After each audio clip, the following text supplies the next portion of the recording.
Salut à tous. Moi, j'ai reçu un courrier recommandé, accusé de réception de Monsieur l'avocat de la firme iModel, Obitech Connect Funtech, qui se sont donné bien du mal pour pas grand-chose. Suffisait de m'envoyer un mail, de me passer un coup de fil, puisque RC Life Patrice Torres a mon numéro, vous le connaissez. RMT a mon numéro, vous le connaissez. Tony RC a mon numéro, vous le connaissez. RC Mag a mon numéro, vous le connaissez. Alors,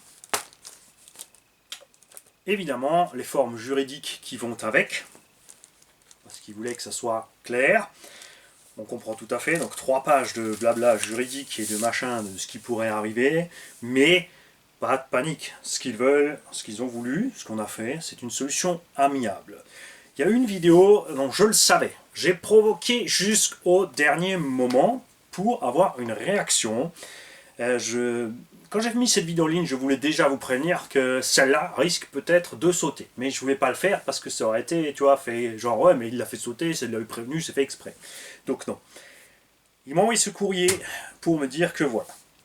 Ça va pas du tout parce que j'ai fait la scatologie de leurs produits. Et c'est vrai, ils ont mis le timecode, puisque c'est vrai que dans la vidéo, j'ai pris bien soin de tout citer. Donc ils m'ont mis le timecode, ils ont bien décortiqué la vidéo. Je cite booze, même si c'est un point d'interrogation, c'est une question aux gens, ce n'est pas une affirmation. Ensuite, on dit on est dans la merde, on est dans le caca, et ainsi de suite, et jouer Nico. Bon, par contre, le passage sur jouer Nico, je ne suis pas d'accord, puisque Nico est un fabricant avéré de jouets radiocommandés de qualité. C'est fiable, c'est sûr, on sait ça fonctionne, et quand ça ne fonctionne pas, il te le change sans discuter. Ouais, c'est une mini manchette, je sais très bien. Je pense que Maître, quand il va regarder, il va rigoler, il va dire oh, voilà, ça y est, il recommence, il ne peut pas s'en empêcher. Ils m'ont demandé donc de supprimer cette vidéo, ce que j'ai fait, parce que déjà ça n'engage pas que moi, et cette vidéo a été faite provocativement pour pousser la chose. Ils m'ont aussi invité évidemment à donner mon avis, à dire pourquoi, ce que j'ai fait, donc il n'y a pas de souci là-dessus, on s'entend. La deuxième, c'est la vidéo où j'invite les gens à donner leur avis justement face à la réaction qu'on a trouvée démesurée, enfin arrogante de la part de iModel Funtech Connect Obitech. De dire que le véhicule, les utilisateurs non avertis ne savaient pas que, alors que c'est un véhicule pour les utilisateurs non avertis, c'est bien un jouet pour enfants. Un véhicule pour enfants, donc ils ne peuvent pas être avertis, ils ne peuvent pas rêver qu'il faut tourner les boutons, faire des trucs, puisqu'en général on interdit aux enfants de tourner les boutons et de jouer avec. Donc, voilà. Ensuite il y a évidemment dans le courrier, c'est toujours pareil, hein, quand une entreprise ou quand quelqu'un veut déposer plainte contre l'autre, il prend toujours le côté mal, il a oublié de préciser derrière tous les autres côtés. J'ai quand même bien précisé que c'est un véhicule solide, la transmission endurance, on a ce souci avec la couronne de transmission parce que, pour mon avis, c'est mon avis, ça n'engage que moi, ça aussi je le dis tout le temps, je suis une personne privée, j'ai acheté mon matos, c'est le mien. Donc il n'y a aucun souci sur le comparatif, parce que ce qu'ils m'ont demandé aussi, c'est de cesser de... comment dire, de les faire passer pour les méchants et les pas bien. Si tu vois ce que je veux dire. Donc vous inquiétez pas, ça ne veut pas dire qu'on n'a pas le droit de faire un comparatif, qu'on n'a pas le droit de donner notre avis. C'est juste que, ouais, faut peut-être y aller un peu plus respectueusement. Ça, je comprends tout à fait. Mais ce qu'on aimerait, et c'est ce que je leur ai précisé aussi, c'est le même respect de l'autre sens. Hein, pour commencer d'abord, parce que le système de protection de la couronne ne fonctionne pas. Le frein ne fonctionne pas, ou quand il a envie. Et à ce sujet, je suis vraiment très déçu des chaînes qui ont fait la revue de cette machine sans aller sur ce point-là spécialement, parce que si toutes ces chaînes l'avaient fait, si tout le monde l'avait fait, il est fort probable qu'ils auraient eux-mêmes dit ouais, effectivement, c'est vrai, on va faire quelque chose. Alors que là, les chaînes qui ont actuellement testé le produit à part moi, motus et bouche cousue. Hein, on se la joue cool, les mecs, pour pas avoir d'ennuis de ce genre. Ce ne sont pas des ennuis. C'est une simple communication, il n'y a rien de mal dans tout ça. Comme dit, moi de toute façon je les ai provoqués. Tu récoltes ce que tu sèmes. Là j'ai semé, je ne vais pas le dire parce que ça risque d'éclabousser, ça va couler. Donc normal, tu récupères. Hein. Ça, il faut t'y attendre. C'est sûr, si t'es pas taille, t'es pas prêt à faire ça, et t'es pas prêt à encaisser ce genre de choses, tu ne le fais pas. Je comprends tout à fait, j'en veux à personne. C'est juste, ça m'embête vis-à-vis des utilisateurs, justement, néophytes, des débutants, véhicules spécialement dédiés aux débutants. J'espérais que sur la V2, donc le DTX, on récupère des freins, et on les a toujours pas. Pourquoi je tiens tellement à ce qu'il y ait des freins? C'est pas la peine de dire faut pas freiner machin, c'est utile de freiner sur voilà, tu arrives face à un obstacle et tu freines, virage t'arrives trop vite, tu freines un peu. La plupart des compétiteurs pros ont du frein automatique sur leur véhicule, donc me dites pas que les freins ne servent à rien. Et puis c'est pour rentrer dans le monde du modélisme, donc savoir se servir comme il faut de son véhicule, ce petit frein est utile. Donc pour moi, il y a soit un problème de calibrage variateur-récepteur, soit un problème de puissance de freinage. Quand la batterie est pleine, le véhicule, quand tu freines, eh ben, il claque la marche arrière. S'il est en effort, vous l'avez vu, je l'ai montré dans la vidéo, tu montes, ça freine, ça va, quand tu descends, il déleste, il fait stoppie, il est parti. Et dès que ça glisse, il claque la marche arrière. Si le petit il est en l'air, ou trop près d'un obstacle, boum, il claque la marche arrière. Et sur les derniers essais, même du DTX, on l'a encore vu. Et ce qui m'embête, c'est ce motus sur ça. C'est pas grand chose, tout ce qu'on aimerait, c'est que ça soit réglé. Donc, tout simplement faire une vidéo pour dire voilà, on vous a entendu, c'est ok, on va s'en occuper. Ça serait tellement simple, par mail, par téléphone, il n'y a pas de problème.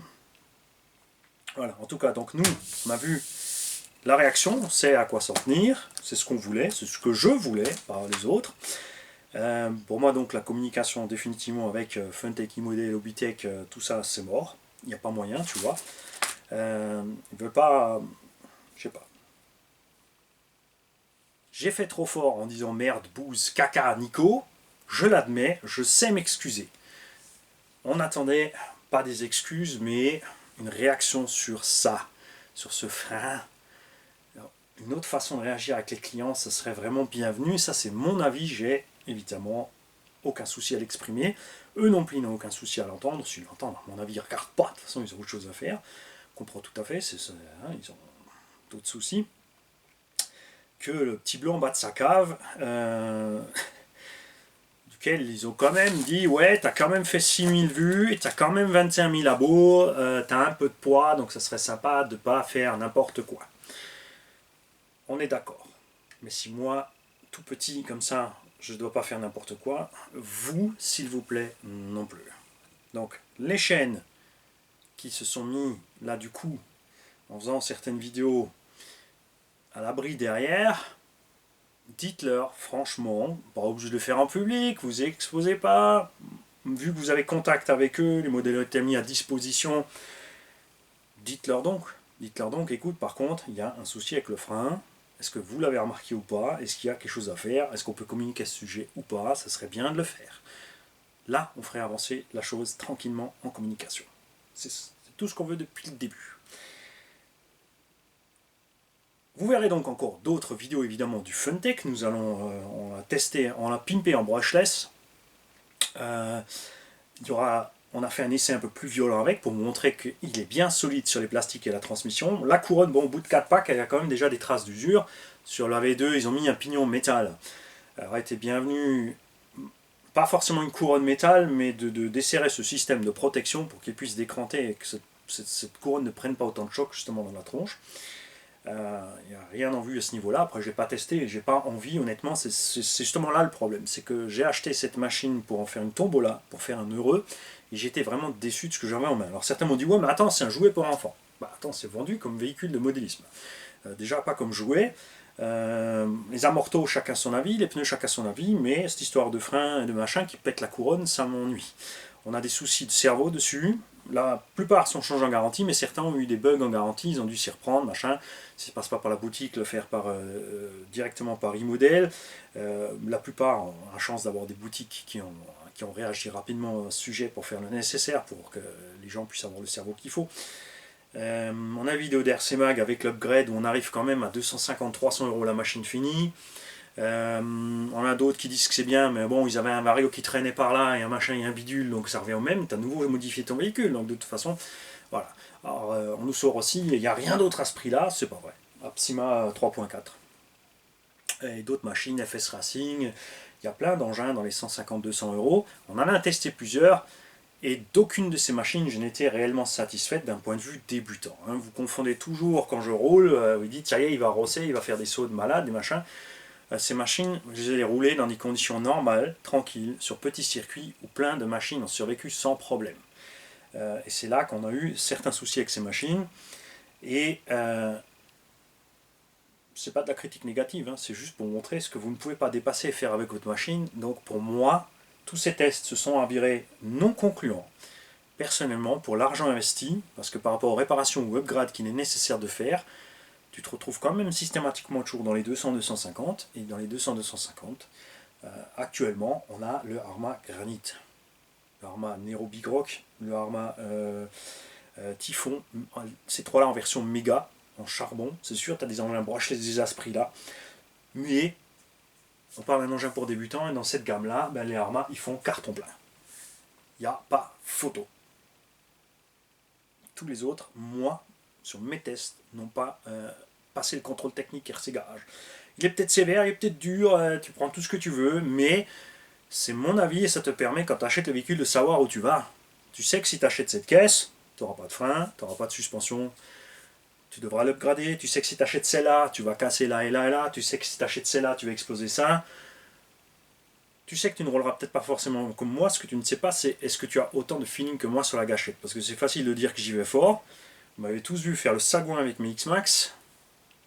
Parlez-moi de la casse, de tout ce que j'ai en X-Max par rapport à tout ce qu'on lit sur le net. Pneus éclatés, transmission qui casse sans arrêt, sans arrêt, sans arrêt. J'y vais plus fort, j'ai un moteur plus puissant. Pourtant, cette transmission est toujours là. J'ai pas explosé de diff à gogo comme certains, pas explosé de pneus à gogo comme certains. Ça arrive de temps en temps au bout d'un moment, quand ils ont déchiré sur quelque chose. Voilà. Donc, il y a quand même de l'expérience derrière, vous le voyez sur la chaîne. Regardez donc les 3500 vidéos, même si c'est que brièvement. Regardez un peu le style, ce qu'on fait avant de dire oui, mais tu t'en es servi comme un gros engin de bourrin alors que c'est un engin pour débutants. Prenez-vous le temps de bien regarder la vidéo et écoutez bien toutes les vidéos. Et vous verrez que ça ne se passe pas comme vous croyez. Juste en regardant rapidement dedans. Et surtout aussi, donc ah oui, j'ai failli l'oublier, la deuxième vidéo donc on m'a demandé d'enlever, ce que j'ai fait aussi parce que voilà, ils sont venus vers moi, je fais un pas vers eux, normal. Maintenant voir la suite, vont-ils s'occuper de ce frein? Donc l'autre vidéo qu'on m'a demandé d'enlever, c'est celle où je vous demande de leur donner votre avis justement sur leur réponse aux clients. On voit sur cette vidéo clairement que le véhicule ne fonctionne pas comme il faut sur les freins, il passe sur un petit ponton, il fait directement un trilili dans l'air aussi, arrivé de face il fait capot, parce que ce frein ne fonctionne pas de façon optimale. Ils m'ont demandé d'enlever cette vidéo pour deux raisons. D'abord pour ça, parce que ça continue litigieux, parce que j'ai dit rebadger, alors qu'eux ils disent non, on le fabrique chez nous. Mais pas oublier qu'on ne parle pas que du STX. Le DT12, le Twin machin, ne sont pas des engins conçus et fabriqués par e-model Funtech Connect ou Bitech. Donc globalement, les batteries Connect, les pochettes anti-feu Connect, les moteurs Connect, c'est du Hobby-Wing. Les derniers, ce sont des Taurus Surpass, enfin qui sont aussi badgés par Taurus Surpass, on ne sait pas qui c'est qui les fabrique à la base.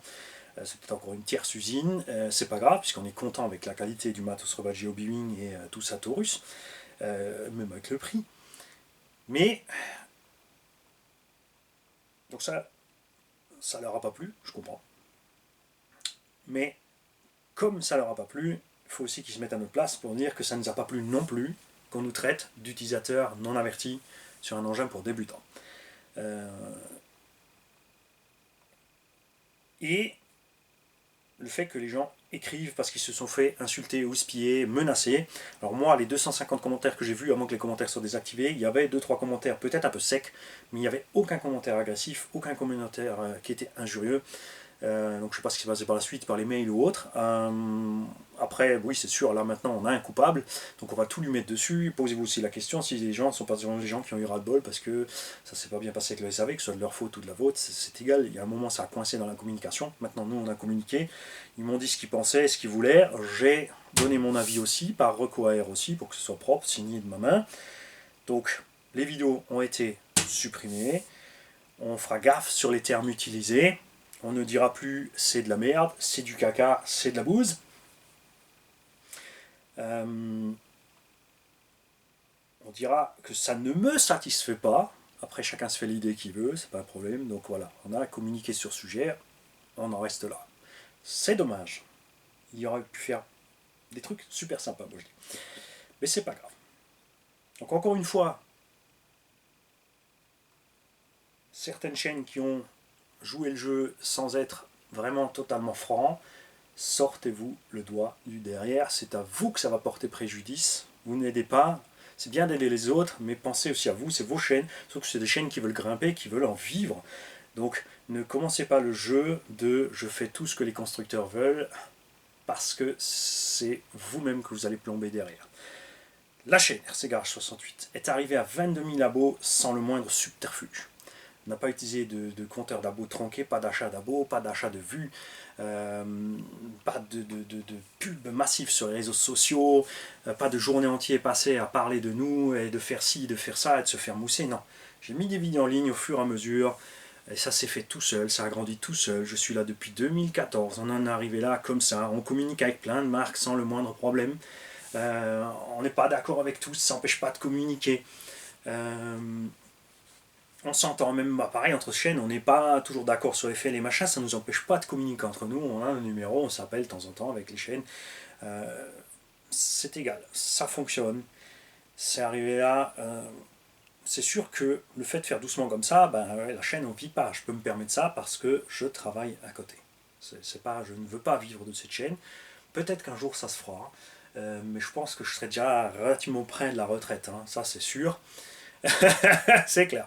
Ce qui me fait plaisir, c'est de pouvoir, avec cette chaîne, aider plein de monde. Voilà, on a Elsa RC Body qui se lance. Ils ont fait leur micro. Ça tourne. On file un coup de main. Pour moi, c'est normal. On aide les gars pour les stickers, les t-shirts, les impressions, les machins. Les peintres en carrosserie. J'ai envie de... Parce que souvent, on ne trouve pas tous ces gens. On a du mal à les trouver. Et moi j'ai envie que tous ces joints soient accessibles à tout le monde. J'ai envie que les pros s'entendent avec les non-pros. J'ai envie que les gens pro-circuit s'entendent avec ce qu'ils appellent les bashers, c'est-à-dire les gens qui roulent n'importe où, qui cassent tout. Parce que ce sont des idées reçues. C'est aussi une idée reçue que les pros sont des têtes de mule. J'ai juste envie que tout le monde s'entende. Je n'ai pas toujours la meilleure façon de communiquer, je sais très bien. Mais généralement je commence en douceur et quand la douceur ne marche pas, j'y vais fort, après on a les réactions qu'on a. La plupart des constructeurs ont bien réagi, on peut discuter ouvertement avec Obao, hein. J'ai un lien chez Obao, Hongnor, Traxas, Lozi, Horizon, Arma, etc. Même si les grandes marques en général, ils n'ont pas le temps d'écouter tout le monde, et puis après ils préfèrent forcément écouter les toutes grandes chaînes qui ont 1 million et demi d'abos. Donc moi, je le répète encore une fois, parce que c'est quelque chose qui se perd, c'est que n'oubliez pas que moi, je serais super heureux que les autres chaînes RC francophones aient 1 million, 2 millions d'abonnés. Ça me serait complètement égal d'être le plus petit de toutes les chaînes, parce que si on a autant de chaînes qui marchent bien, plus on a de chaînes qui marchent bien, qui font des vues, qui génèrent du truc, on génère d'envie aux gens de faire la RC, on aide les gens qui ont des problèmes, des pannes, des soucis, on les dirige vers le modèle qui va leur correspondre, hein, tranquille, pour qu'ils soient vraiment au premier coup contents avec leur machine. Résultat, tout le monde est gagnant. Surtout les professionnels et les fabricants et les rebadgers et les revendeurs derrière. Parce que plus cette masse fonctionne, plus cette masse dépense, plus elle est heureuse, plus elle dépense, et donc eux ça va bien aussi, leur budget grimpe, ils peuvent nous fournir de la meilleure qualité, des meilleurs produits, faire plus de gestes commerciaux, donc tout le monde y gagne. Tout simplement. J'ai pas bac plus 12, j'arrive même plus à parler, j'ai pas un bac plus 12 en communication, donc machin, donc on me dit, ouais, moi je fais mes conneries, je fais mes erreurs, parfois je m'y prends mal. C'est rare quand même que ça coince, là maintenant ça coince, ça va sûrement se décoincer par la suite, c'est pas un problème. On a le temps, personne n'est pressé. Après il y a des gens qui sont fiers, qui sont trop fiers et qui veulent pas revenir en arrière, qui veulent pas faire le pas, qui sont sûrs que eux ils ont totalement raison. On ne peut pas leur en vouloir non plus. Chacun fait comme il a envie. Moi je fais comme j'ai envie. Ils ont fait ce qu'ils ont envie. Ça va se continuer encore longtemps comme ça. Tout ce que j'aimerais par contre, c'est que justement, ouais, moi j'ai fait cette chaîne pour lutter contre les chaînes pro-marques, justement, qui sont toujours là derrière. ah, c'est bien, c'est bien, c'est bien, c'est beau, c'est bien, c'est beau, tout le monde est beau, tout le monde y est gentil, tout le monde y est bien, et se retrouver après avec des gens qui ont justement des machines qui ont des défauts, qui sont pas contents, auxquels il n'y a jamais de solution proposée, qu'on les laisse dans le vent, parce que c'est là que ça mène tout ça, en fait. C'est pour ça qu'il y a beaucoup de chaînes aussi. Moi maintenant voilà, chez les francophones, j'ai plus d'abos, ça veut pas dire que je suis le plus grand, je ne vais pas dire que je suis le plus émérite, ça veut pas dire que je suis le meilleur, loin de là. Comme dit, ça s'est fait tout seul. C'est pas le but, je veux pas grimper avec les abos encore et encore et encore. Ça ne m'intéresse pas d'avoir 1 million d'abos. Ça sera rigolo de les avoir, c'est sûr. Ça va permettre d'avoir des moyens, c'est vrai, je le vois maintenant avec maintenant qu'on a 22 000 abos. Toujours comme dit, hein, en divisant par 2 voire 3 la publicité que YouTube voudrait nous mettre et en les laissant désactivables, on n'est pas rentable, mais cet argent, c'est vrai, nous sert, tu vois, à faire des choses sympas quand même. Hein. On a pu dépanner plein de monde, on a pu acheter du matériel, on reçoit du matos, tout ça, ça va arriver, soyez patients. Je ne suis pas pressé, comme dit, j'ai commencé en 2014, on est en 2021 à peine, ça fait 6 ou 7 ans maintenant que cette chaîne est en route, et on arrive doucement à peine là où les autres sont au bout d'1 an ou 2, niveau budget, ce qu'ils peuvent faire. S'ils arrivent à en vivre, tant mieux pour eux, la fin de chacun justifie ses moyens. Mais c'est à vous, les abonnés, de faire la part des choses. Dans tout ce merdier, c'est pas facile. C'est votre faute après si ça déraille avec des chaînes qui affichent des records du monde, des trucs incroyables, des onomatopées sans arrêt, des images folles, des trucs pas possibles, des inventions pas possibles parce que c'est ce que vous demandez. Donc après, venez pas vous plaindre. Mais venez pas vous plaindre non plus chez nous quand nous on rentre dans l'art de ces gens-là. Parce que moi j'ai fait cette chaîne parce que j'aime pas voir ça. Je ne regarde pas ces vidéos-là. Mais c'est couillon quand t'as des gens qui viennent me voir et dire ah regarde ci, regarde ça, fais ci, fais ça, machin, tu. Moi je ne veux pas ça. Je préfère montrer la vérité brute. Comme dit. Il y en a qui me disent ouais ça fait chier, on te voit ça, ça fait 50 fois qu'on te voit au Jardiland avec ta King Motor. Ouais. Mais le gars qui va vouloir acheter la King Motor va pouvoir voir, attends, il a fait 50 runs, je vais regarder les 50 runs, je vais voir tout ce qui s'est passé. Et quand ce gars-là, il me dit au bout de 50 runs, ça a cassé, ça a pas cassé, je sais que je peux lui faire confiance, parce que j'ai tout vu, tout simplement. Moi, c'est ma façon d'être, c'est ma chaîne, je fais ce que je veux ici, c'est ce que je veux vous montrer. Vous, si vous voulez voir du show, des trucs improbables, et croire, et rêver, et si vous arrivez à rêver après, tant mieux, et si ça marche avec cette machine, tant mieux. Mais quand ça marche pas, généralement, qu'est-ce qui se passe? Les gens se retrouvent ici. Combien j'ai tous les jours, de centaines de mails de gens qui ont pris ça ou ça ou ça parce qu'on leur a promis ou fait miroiter ça ou ça ou ça. Finalement, ils se retrouvent avec ça comme cas, ça comme problème récurrent et pas réellement de solution pour le réparer. Il faut voir les choses différemment. Après, je suis parfaitement conscient que tout le monde a un style de conduite différent. Moi, j'ai toujours cette manie de mettre les pignons en contact et de partir après fort. Pareil pour le freinage, je lâche les gaz, j'amorce le freinage, je freine. Ça marche pas toujours selon le terrain, t'as pas toujours le temps. Hein. Tu claques des fois gaz-frein, il n'y a pas le choix, quand ça devient une situation extrême. Je sais que je flingue du matos quand j'y vais fort parce que je me lâche, mais derrière, j'assume mon budget réparation à moi. Je fous pas du matos en l'air et ensuite je vais me plaindre. Ouais, c'est pas normal. Je sais pourquoi j'ai cassé. Si c'est du défaut de matos, là, je le précise. Il y a des engins où on a eu des casses dessus, voilà, qu'on trouve pas normal. Alors, on a le droit de dire que ça ne trouve pas normal, on l'expose. Ensuite, c'est à chacun de se faire son idée. Faites dans tout ça sans l'agression. Si vous avez des doutes, regardez comment ça se passe dans la communauté du garage. Regardez les commentaires RCGarage68. Rarement des mots les plus uns que les autres. Rarement des insultes. Quand il y a des insultes, j'interviens parce que je suis responsable des commentaires de ma chaîne sur ma chaîne. Ce que les abonnés font ailleurs, c'est pas mes oignons parce que je ne peux pas influencer, c'est leur vie privée. Moi, je gère ma chaîne. Donc, quand les gens sont agressifs, on leur dit attends, t'es agressif, revois pourquoi tu t'es énervé, fais ci, fais ça. La plupart du temps, 99% du temps, les gens sont là et s'excusent. Certains effacent leur com, certains, on est obligé de les dégager parce qu'ils insistent lourdement.